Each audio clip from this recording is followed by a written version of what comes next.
فوتگی پر حلوہ بنانا، اگر کوئی مر جاتا ہے تو حلوہ بنانا چاہیے یا نہیں؟ اختری خاتون، بہار۔ دیکھیں یہ تو سوال ہی عجیب لگ رہا ہے، مرا ہے اور آپ حلوہ بنا رہے ہیں، تو حلوہ تو خوشیوں پہ ہوتا ہے، میتوں پہ تھوڑی ہوتا ہے، تو بالکل بھی جائز نہیں ہے حلوہ بنانا۔ وہ مردہ دوبارہ زندہ نہ ہو جائے کہ کیا کر رہے ہو میرے مرنے کے بعد تم لوگ، تو یہ بری رسم ہے، نہ یہ حلوہ بنانا جائز ہے اور نہ اس میں شرکت کرنا جائز ہے۔ پیپرز میں چیٹنگ کرنے کا حکم، کیا چیٹنگ کرنا درست ہے یا نہیں؟ اگر ٹیچر خود اجازت دے دیں تو کیا حکم ہے؟ ساجد صاحب انڈیا سے۔ نقل کرنا، چیٹنگ کرنا پیپر میں جائز نہیں ہے، یہ دھوکہ ہے۔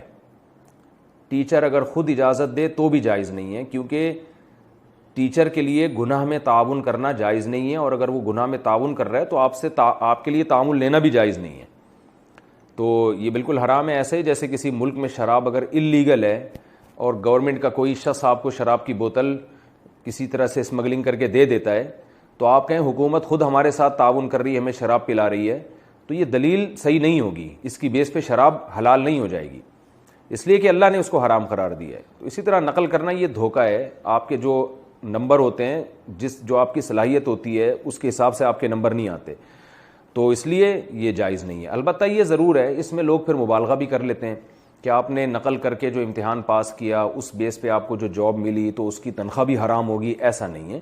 تنخواہ کے حلال و حرام کا تعلق آپ کے نقل کرنے، چیٹنگ کرنے سے نہیں ہے، بلکہ اس کا تعلق آپ کی جاب سے ہے۔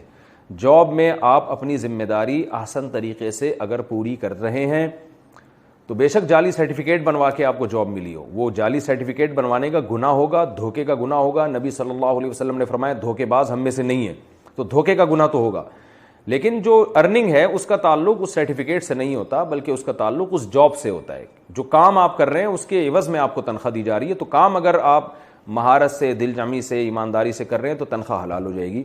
یہ اس لیے میں کہہ رہا ہوں کہ بعض لوگ نے نقل کر کے پاس ہوئے ہیں، بڑے بڑے عہدوں پہ پہنچ گئے، بعض کیا بہت سے لوگ پہنچ چکے ہیں، اب وہ پھر ڈر جاتے ہیں کہ اب تو ہماری تنخواہیں حرام ہو جائیں گی۔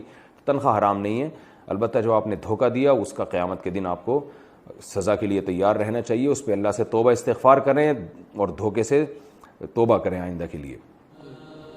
قال اللہ قال رسول، سچے کلام کو عام کرو، ایک اللہ سے ہوتا ہے، اس پیغام کو عام کرو۔